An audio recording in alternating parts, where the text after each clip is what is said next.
Boa noite, vamos falar de fé mais uma vez? Estamos na 18ª live, né?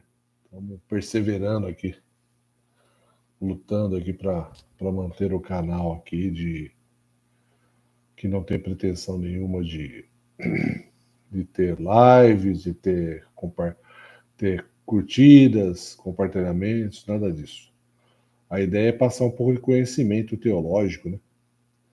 E essa 18ª live, antes de falar da 18ª live, eu queria mandar aqui a minha solidariedade ao povo do Rio Grande do Sul, que passa por um momento realmente terrível, talvez maior do que a mídia nossa do nosso país aqui fale, né? Mas realmente é um momento muito difícil lá. Então, um grande abraço aos meus grandes amigos do Sul, que têm reportado coisas para a gente aqui, a gente está, de alguma forma, tenta ajudar. E um grande abraço a todos aí. Falar de fé passa por a gente conhecer um pouquinho das diferentes fés, né? Das religiões. Né? Então, eu não consigo falar de fé, só para a gente relembrar, né? As três maiores religiões do mundo: a primeira é o cristianismo, a segunda é o islamismo e a terceira é o hinduísmo. Né? E no Brasil, o pessoal que pensa na Índia pensa em aquelas roupas coloridas, namastê, yoga, mas pouco conhece da profundidade e complexidade da religião hindu. Eu não posso deixar de falar, antes de vocês saberem sobre o que é o hinduísmo, de falar sobre o país de origem, que chama-se Índia. E é importante saber sobre a Índia, por quê? Porque é uma das poucas religiões onde, será 80% do hinduísmo está na Índia. Então, é uma religião praticamente de um país único. Né? Então, a gente precisa conhecer um pouquinho sobre a Índia. Então, eu quero falar primeiro um pouquinho sobre a Índia, depois falar sobre um pouquinho sobre o hinduísmo, e depois a gente entrar nas nossas considerações finais, como a gente sempre faz. A Índia é um país de 1 bilhão 417 milhões de pessoas. Considerando que o Brasil tem 200 milhões, estamos falando de 7 vezes mais, né? Em população num território menor. 1,4 bilhões de país. É o país mais populoso do mundo.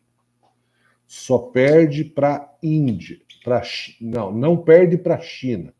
Porque a Índia ultrapassou a China no ano de 2023 em população. E vai continuar ultrapassando. Porque o índice de reprodução na China, da Índia, desculpe, é 3 vezes maior do que o índice de reprodução na China.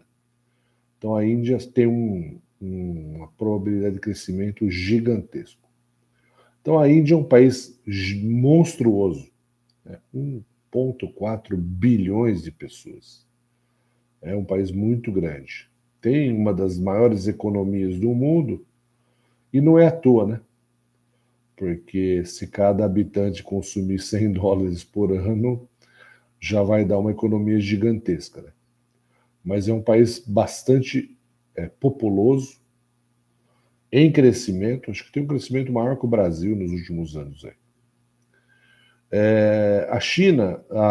A Índia, de 1,4 bilhões de pessoas, 600 milhões de pessoas não têm água tratada. Né? É um negócio realmente dramático. Né? Somente 7% da força de trabalho é formalizada. 93% vivem na informalidade e não tem proteção nenhuma de leis de trabalho e etc. É um conceito muito diferente do nosso conceito ocidental aqui. Estima-se que 4 milhões de pessoas nas cidades maiores, Nova Delhi, Bombaim, Calcutá, etc., 4 milhões de pessoas vivem na rua.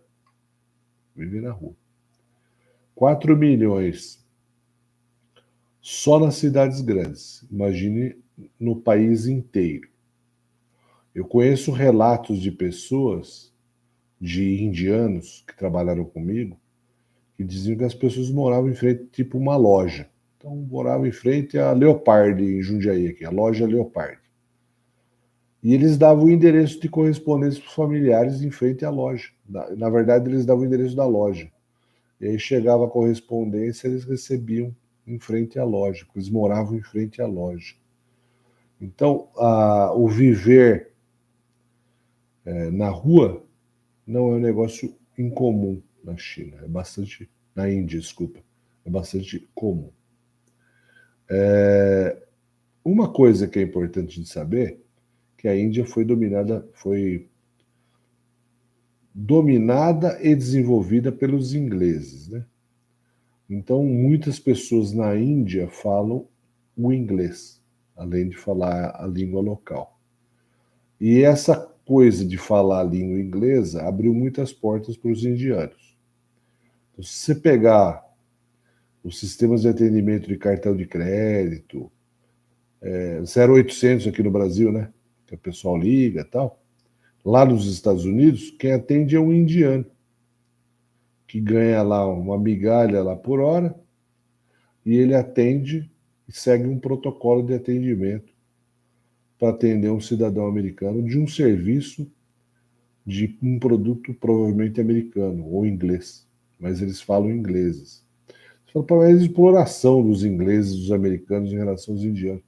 Não, a Índia foi inteligente há uns 20 anos atrás e que ela falou que cada $1 milhão que ela consumia da Inglaterra e dos Estados Unidos, os Estados Unidos e a Inglaterra tinham que formar um PhD na Índia.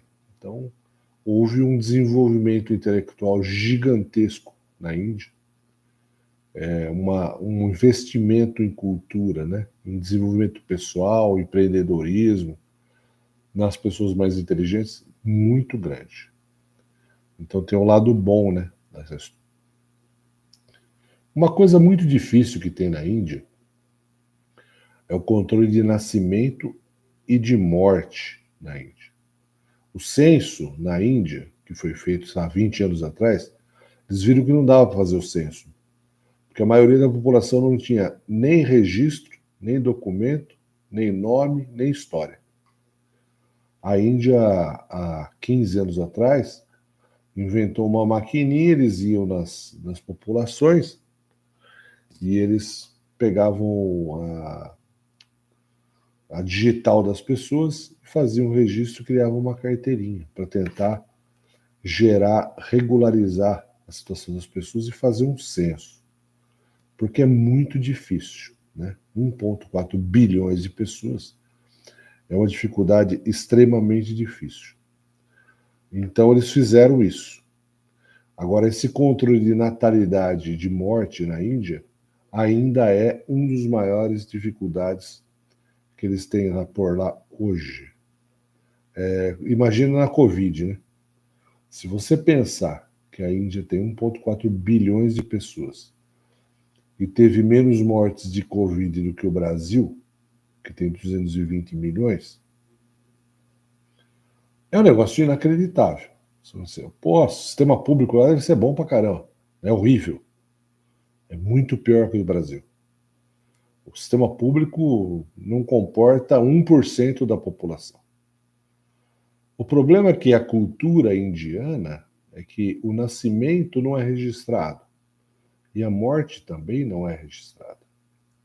As pessoas ou cremam ou jogam as pessoas no rio. Então não tem controle entre a morte, a vida e a morte. Então é absolutamente impossível se determinar o número de mortes numa pandemia, por exemplo. É um negócio desafiador. muito desafiador. 80% das pessoas seguem o hinduísmo, 14% o islamismo, 3% o cristianismo, que é a nossa religião aqui no Brasil, né, que é predominante no Brasil. Só apenas 3% são cristãos. 2% sikhismo, 1% budismo. É a terceira religião maior do mundo, como eu falei. Primeiro o cristianismo, depois o islamismo, depois o hinduísmo. Essa religião hindu nasceu, o nome hindu vem do rio Indo, na Índia. Então ela nasceu a partir daquela região do rio Indo, por isso chama hinduísmo.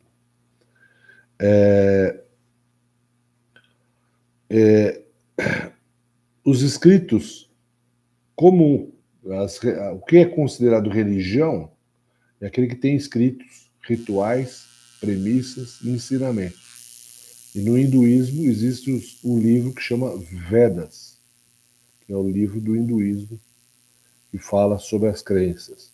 E começou em 1300 a.C.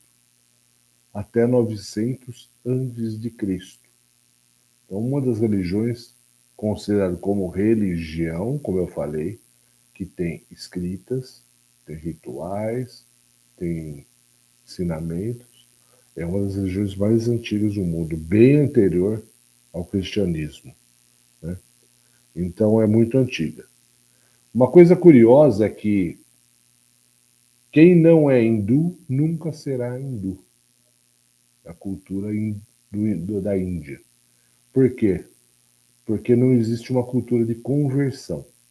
A religião hindu não tenta converter ninguém ao hinduísmo. Quem é hindu, nasceu hindu, será hindu, né? por todo o tempo. As correntes do hinduísmo, eu vou ler aqui porque os nomes são estranhos. Shivaísmo, escatismo, vaishnavismo, smartismo. São 4 correntes da religião hinduísta. Eles têm um sistema de crença muito diversificado e existem milhares de deuses. Existe uma corrente que diz que o hinduísmo ele é politeísta, por ter milhares de deuses. Existe uma corrente que diz que é monoteísta. E é curioso, né? Como ser monoteísta se tem milhares de deuses? É porque o deus Brahma, segundo algumas correntes hinduístas, dizem que Brahma ele se traveste, usa avatar. Avatar é uma palavra hindu. A gente já ouviu muito isso aí, né? Filme de Avatar. O pessoal lá na Bahia pula carnaval e fala vai vestir o avatar. Na verdade, o avatar no hinduísmo significa que Deus se utiliza desse avatar de pessoas para se expressar. Então, a expressão de Deus é através dos avatares. Então, na verdade, Deus é único, mas ele utiliza diferentes avatares. Essa é uma das hipóteses monoteístas do hinduísmo, apesar de ter milhares de deuses. Os principais são Brahma, Shiva, Vishnu, Ganesha, Lakshmi. São os principais deuses, né? Os 5 principais deuses do hinduísmo, onde Brahma é o ser superior. Shiva é o deus criador e destruidor. O shivaísmo, eles valorizam a yoga, por exemplo, a meditação. A yoga que a gente vê aqui no Brasil, em outros países, vem do shivanismo, do deus Shiva, que é o deus criador e destruidor. Shakti é a força do cosmo, é o deus do cosmos, do universo. Vishnu é o deus da natureza e da vida humana, da vida material, né? Então esse é Shivnu. Vishnu, desculpa. Ganesha, vocês já viram aquele desenho, provavelmente indiano, que é uma deusa com a cabeça de elefante. Né? Então, essa é Vishnu, Ganesha. Ganesha. Então, são muitos deuses, são muitas crenças e muitas vertentes, vamos chamar assim. Agora, o que a gente precisa entender sobre o hinduísmo? Que o hinduísmo ele tem crenças importantes. Uma das crenças principais, e a número 1, é a reencarnação. Ou seja, todo ser que morre, ele se reencarna. Ele volta à vida na forma material em outra condição. Eles chamam isso de samsara, ou também chamam isso de karma. A gente já ouviu muito essa palavra karma, né? O espiritismo, inclusive kardecista, usa muito a palavra karma, né? Como o karma é aquela coisa que você carrega em relação à sua reencarnação. Você vai carregar aquilo que você traz de vidas passadas. O hinduísmo já falava isso lá há 1300 a 900 anos antes de Cristo, do karma. Outra crença do hinduísmo é a predestinação. O que é predestinação? Se você nasceu desse jeito, você vai ser desse jeito para o resto da sua vida. Se você nasceu mendigo, você vai ser mendigo para o resto da vida. Se você nasceu rico, você vai ser rico para o resto da vida. Se você nasceu numa situação X, você vai ser X para o resto da vida. Ou seja, existe uma cultura da aceitação em relação à situação que você nasceu e se encontra. Esse é um dos princípios também do hinduísmo. Outra crença é a crença das castas.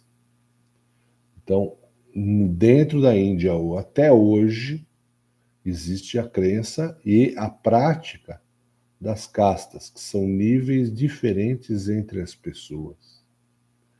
Então, quem nasceu numa casta tal, vai viver nessa casta tal para o resto da vida. Essa explicação sobre as castas, ela é bastante controversa, mas existe uma teoria que vem de um livro sagrado hindu que chama Leis de Manu, que foi escrito provavelmente entre 600 e 250 anos de Cristo. E essa lei era o povo ariano do norte da Índia, eles acabaram fortalecendo e aplicando e implementando a lei das castas da Índia. Né?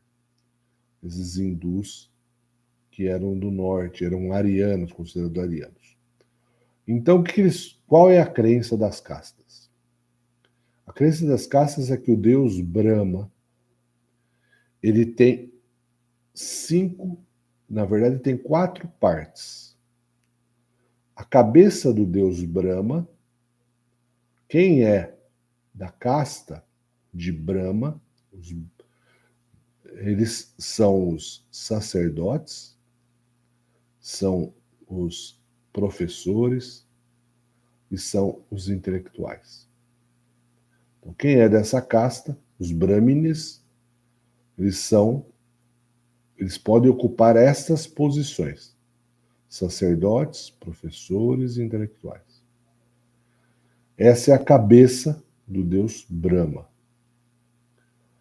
Depois, em seguida do deus Brahma, nós temos os braços de Brahma, que são chamados de kshatriyas. Eles são os guerreiros e os políticos. Essa é a segunda casta indiana. A terceira casta indiana, que vem das pernas, das coxas de Brahma, são os Vaisyas. Essas pessoas elas podem ser comerciantes, camponeses ou artesãos das pernas de Brahma. Os Sudras são os pés de Brahma. E esses são os servos, aqueles que nasceram para servir, para trabalhar como pessoas de baixo nível, que vão fazer a limpeza, que vão trabalhar nos hotéis, que vão ser empregados. Esses são os Sudras, na casta, na quarta casta. Existe uma quinta casta, na verdade no hinduísmo não fala da quinta casta, que são os párias. Na verdade, na história do livro que eu mencionei, todos os que se desviavam das castas anteriores, bandidos, assassinos, corruptos, eles eram classificados no pó do pé de Brahma. Então nós falamos da cabeça, do braço, da perna e do pé. Mas existia o pé, o pó que está embaixo do pé, que eram chamados Dalits. Os Dalits eram os expulsos, segundo o livro sagrado dos Vedas, eles eram expulsos das outras castas, bandidos, assassinos, etc., supradores, eram os impuros, eles eram considerados como Dalits. Como a cultura das castas não permite uma casta casar com a outra, quem casava entre os que casavam entre Dalits iriam ser Dalits por resto da vida. Os Dalits eram considerados impuros. Então eles só podiam tratar com coisas impuras. Significa o quê? O que é coisa impura? Os Dalits, na Índia, só podem trabalhar limpando esgoto, mexendo com ratos, somente com coisas impuras. Eles não podem tratar de outras coisas. Então você não vai ter um Dalit comerciante, você não vai ter um Dalit casando com outra casta. Isso na Índia até hoje, o governo da Índia já tomou várias ações, inclusive criou cotas em escolas para os Dalits, né? 10% das escolas tem que criar vaga para os Dalits. Mas isso nunca resolveu o problema cultural, porque eles continuam sendo isolados, né, e discriminados. Então os Dalits é aquele povo mais impuro, mais abandonado e etc. Né? O cara nasceu Dalit, ele vai morrer Dalit. Como nós falamos dos conceitos do hinduísmo, é a predestinação. Ele nasceu naquela situação, ele tem uma aceitação de que será um Dalit. Então, é um negócio bastante complicado, né? Muito complicado. A sociedade é extremamente sectária. Então, aquela belezinha do namastê, ai, é lindo, tal. A história não é muito bem assim, né? Porque é uma sociedade bastante sectária. Uma coisa que eu queria falar sobre o rio Ganges, né? O rio Ganges é um rio sagrado na Índia, né? Onde as pessoas se banham, onde as pessoas cremam seus mortos, onde as pessoas jogam seus mortos na água, lavam roupa. Existem muitos festivais evangélicos, não, religiosos no rio Ganges. E o rio Ganges, por exemplo, a palavra Ganges vem de Ganga. Não vamos confundir com Janja, tá bom? É Ganga, tá bom? A deusa Ganga, ela seria a presença de Deus de uma forma líquida. Então o rio Ganges é considerado um rio sagrado para os indianos.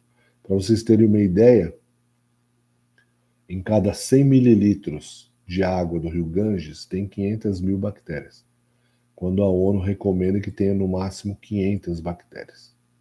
Então é um lugar extremamente poluído, nocivo e perigoso. Não podemos esquecer disso. Eu queria lembrar aqui de uma história de uma amiga da minha esposa, que tinha uma loja aqui na cidade onde eu moro, que vendia roupas indianas. E ela vivia viajando para a Índia. Uma certa vez ela voltou da Índia, começou a ter problema de infecção, febre, etc. Tal. Foi levada aos hospitais brasileiros e ela acabou falecendo com bactérias absolutamente desconhecidas do nosso mundo aqui, da nossa medicina, né? Então, isso realmente mostra que é um mundo muito diferente. Se você está pensando em ir para a Índia aí, fica com a barba de molho aí, porque o negócio não é simples, é bastante complexo. É um mundo muito diferente, 1,4 bilhões de pessoas. Sobre a cremação, também, os indianos eles fazem a cremação das pessoas. Né?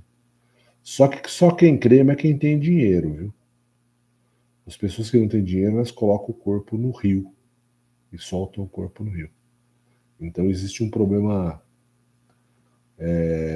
socioeconômico na decisão. Todo mundo gostaria de cremar os seus mortos pela regra hindu, mas nem sempre isso é possível em função da falta de poder econômico para fazer isso.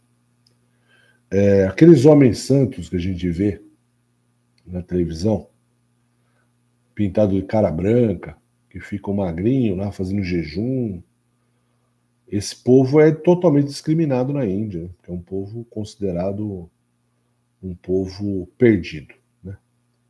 Eles são mal vistos pela sociedade, inclusive muitos deles cometem canibalismo, ou seja, eles pegam os mortos lá e comem pedaços dos mortos para simbolizar que a vida não vale nada. Mas eles cometem o canibalismo. Não sei se a palavra é canibalismo, porque eles comem a pessoa morta, né? Então, não sei se o nome é esse. Então, é muito complicado. Eu vou dar um exemplo de alguns amigos que eu tive indianos, trabalhei em empresa multinacional e conheci muitos indianos, né? Tive muito conhecimento com eles e tal. E eu vi com os meus próprios olhos, por exemplo, indianos que vinham trabalhar aqui no Brasil, 2 indianos, e eles sentavam em mesas diferentes. Porque um era de uma casta inferior e o outro era da casta superior. E o relacionamento entre eles era um de oprimir o outro e o outro de aceitar a opressão. Porque ele tinha o conceito da predestinação, que ele nasceu para ser de uma casta inferior. Moradores de rua eu comentei, em Mumbai.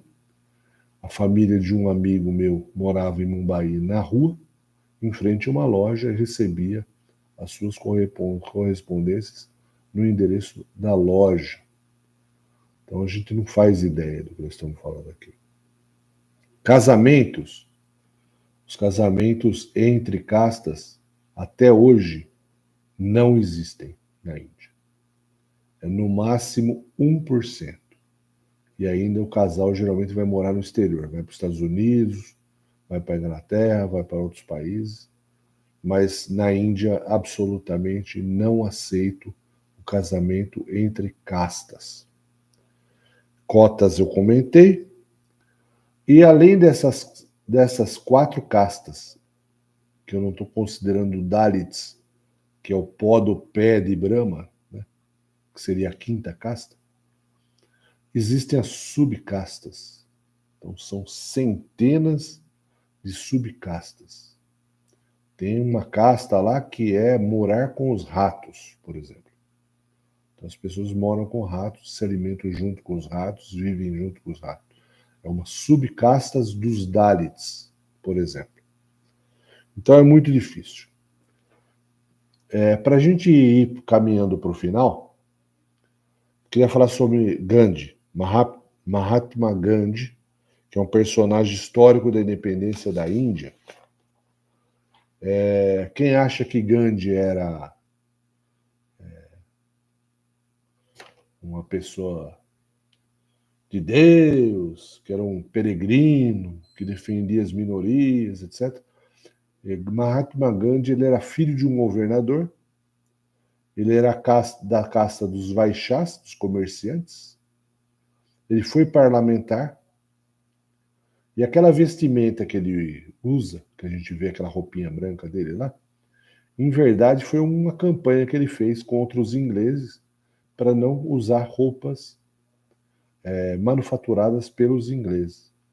Então incentivou todo mundo a construir aquelas roupinhas lá para não comprar roupas pelos ingleses. Ele defendia a liberdade, a independência da Índia, mas ele defendia com a desobediência civil sem violência, ou seja, movimentos de pessoas nas ruas, sem comprar as coisas dos ingleses, sem trabalhar para ingleses, mas sem violência. Ele defendia isso.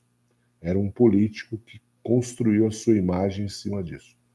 Na Segunda Guerra Mundial, ele foi procurado pelos ingleses em 1944, 45, e foi oferecido para ele uma negociação de que se os indianos apoiassem a guerra a favor dos aliados, a Índia teria sua independência, já que estava na iminência de ser independente, já estava muito próximo disso, em função de todos os movimentos que foram realizados.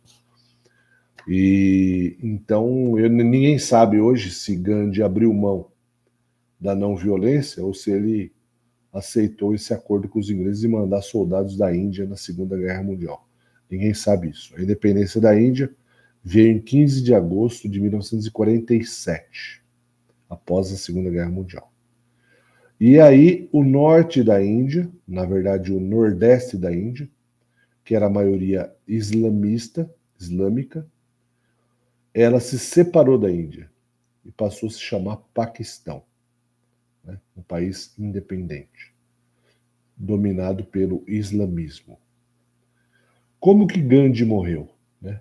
A maioria das pessoas não sabe como Gandhi morreu. Como houve um acordo entre a Índia e o Paquistão, depois da separação do Paquistão islâmico, o Paquistão tinha muito dinheiro para receber da Índia e cobrou as suas dívidas. E a Índia acabou concordando em pagar as dívidas para o Paquistão. Um radical hindu da Índia, do hinduísmo, não considerou, ficou revoltado com esse acordo com os islâmicos, e ele foi o assassino de Mahatma Gandhi. Então, ele foi morto, Mahatma Gandhi foi morto por um impróprio hindu. A situação como é hoje entre Paquistão e Índia é fácil de explicar. A Índia tem bomba atômica e o Paquistão tem bomba atômica. Então, um fica se resguardando em relação ao outro. Então, desde aquela época, já existe uma rivalidade absolutamente incrível. Eu só queria dizer o seguinte, que essa live tem um objetivo do quê? Esclarecer. O estudo liberta.